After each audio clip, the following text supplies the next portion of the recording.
even, you know, on your phones, like, shouldn't there be like emergency alerts that come through, and like even if you don't have service, the satellites can directly beam in and you know, give you an update like, hey, here's the fire. But nothing happened, you know. So all of us as a community were, you know, confused, and it would have been awesome if we could even have some sort of help saying, hey, like, there's a emergency right now, like, get out.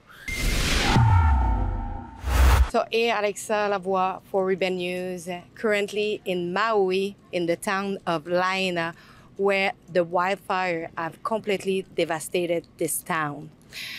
So today we are interviewing some people to have their experience and to know a little bit of their story.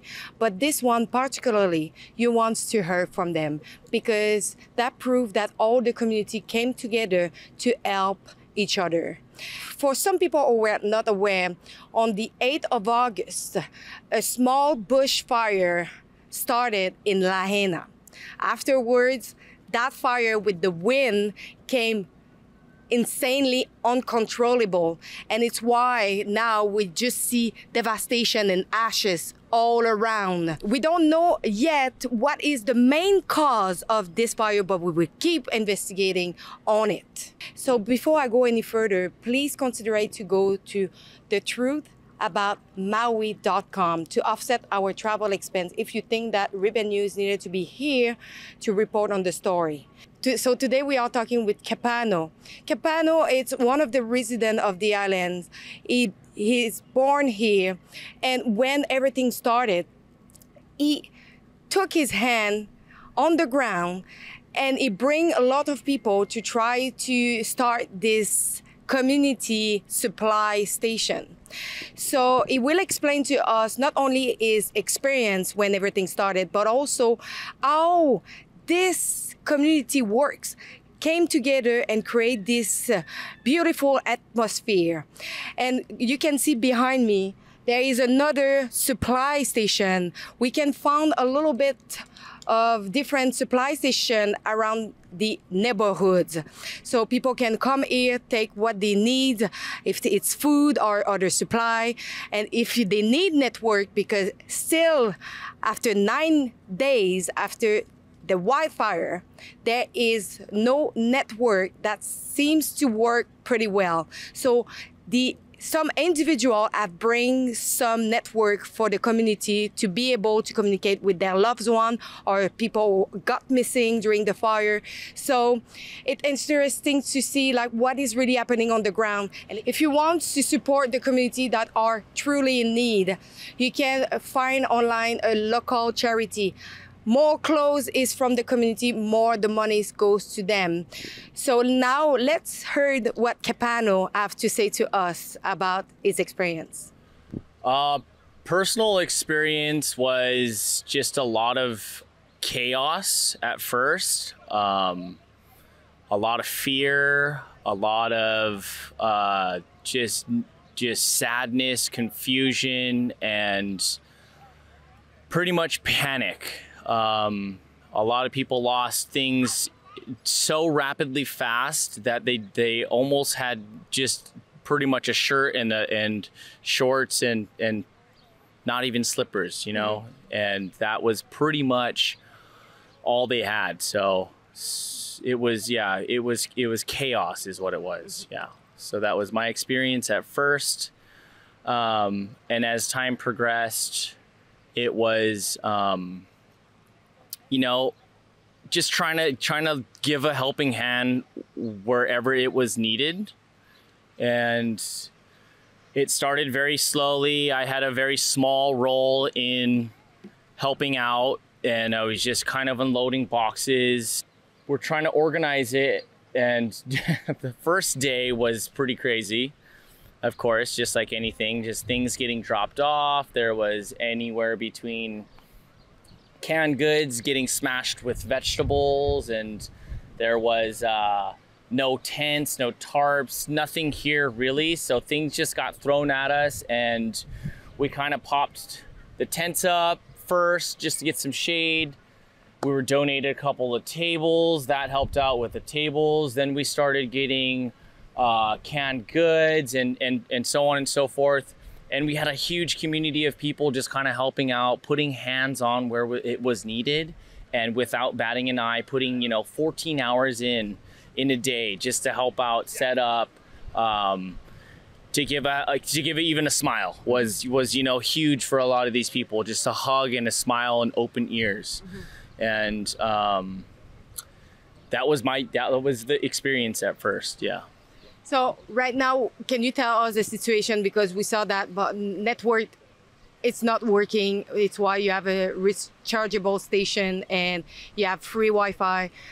What is the situation with the community right now, like about almost 10 days after the fire? So with the community, we've actually had just everybody was donation. Everything's donation based. Mahi Pono was one of the groups. This other guy, Alpha, you can actually look at all the guys right underneath this Mahi Pono truck. They actually were the ones that are a huge help for getting this community into contact with other people and linking us up with the right information to find out what was actually going on. Over here, we call something coconut wireless. It's called the telephone game somewhere else. One person says something, it goes down the line, and the information is misled and misspread. So yeah, coconut wireless over here was huge. We had a lot of people saying one thing and then another person saying another thing. So it was major for these guys to come through, give us the free Wi-Fi, bring the truck over, and all donation based again. So we had a local community of people come together and put all of this together. We didn't have any help from Red Cross. We didn't have any help from FEMA. It was 100% local residents here. Ohana.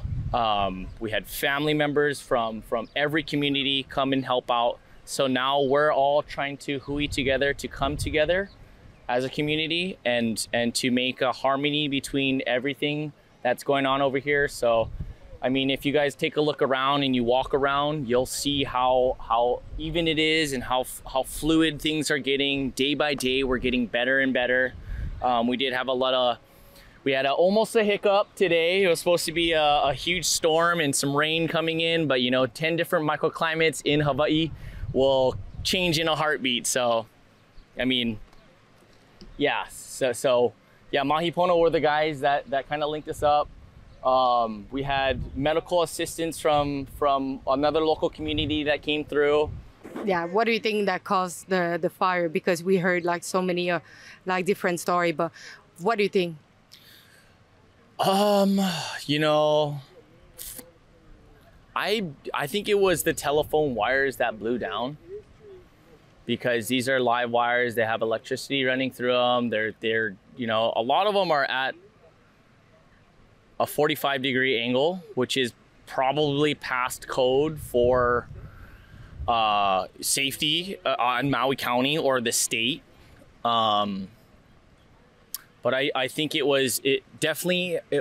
had to do with the telephone wires being shut down. And I want to also kind of just burn this fire with a lot of people is, fires are still sparking up at a lot of places, but what's happening is there's an underground fire. These roots are catching fire. They're traveling to different places, and then they're popping up at random spots. So these hot spots are popping up. Nobody's starting intentional fires at these other spots. It's the ground is still burning underneath. So that's why we have the local fire department, which I thank God for these guys. The community over here is freaking awesome. You know what I mean? These guys deserve to be like put on like pedestals and like golden plated, like messy feet.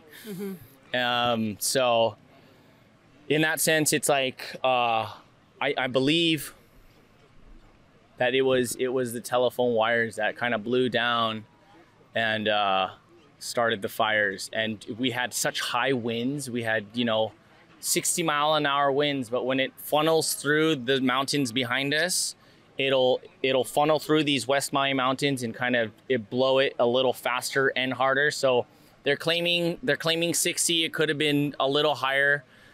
And it's a lot of these houses down here have been generational houses. So the structure in them, they just kind of go up very fast. They are, you know, they're targets for fire. They're not fireproof at all. They're kind of just almost kindling for a fire. So two negatives, you know, kind of working against each other: the fire, and then these really lightly produced or just run down houses. And then the wind factor kind of just escalated this fire into being what it is. So we know that the sirens didn't go off, and we know that there were information that they contained the fire at the beginning. What is your thought about these two information? Well, so I had no information about that because the power went out. The power went out fairly early for me. So I tried looking at my phone. I tried figuring out what was going on, but the power went out. So I had no contact with anybody. And most people thought it was just going to be a day. Most people thought, you know, no big deal. We've always got pretty high winds on Maui. So nobody really thought anything of it. But I wasn't able to gain any knowledge about what was going on because my internet was down. You're not surprised that the sirens didn't go off? Definitely surprised. I mean, even, you know, on your phones, like, shouldn't there be like emergency alerts that come through? And like even if you don't have service, the satellites can directly beam in and you know, give you an update like, hey, here's the fire. But nothing happened, you know. So all of us as a community were, you know, confused, and it would have been awesome if we could even have some sort of help saying, hey, like, there's a emergency right now, like, get out. You know, like, get out of there. Like, it's not just like, oh shoot, there's a fire, you know. There's fires everywhere in the world, but this is like, when it's happening like this, it's like, frick, sound the alarms, get out of there. Better safe than sorry. So yeah, there were no alarms, there were no alerts, there was, you know, and that's why, you know, a lot of this catastrophe had happened the way it did, is because nobody was informed, because nobody had service, nobody had any control over contacting anybody. You know, it was really sad. It's a beautiful disaster. There's unbelievable amounts of trauma that had happened. You know, it's I can't even put it into words. But to see everybody come together and hui together and malama and take care of each other and you know, just respect each other and lend out a helping hand has just been unbelievable. If you think that Rebel News needed to be on the ground because we are not showing what mainstream media is showing, we give the platform to the resident for them to tell you their story, the other side of the story. Please consider to do a donation to offset our travel costs, because Hawaii is not a cheap destination. Go over the truth about Maui.com. On this website, you can catch up with our reports and you can donate generously. Thank you.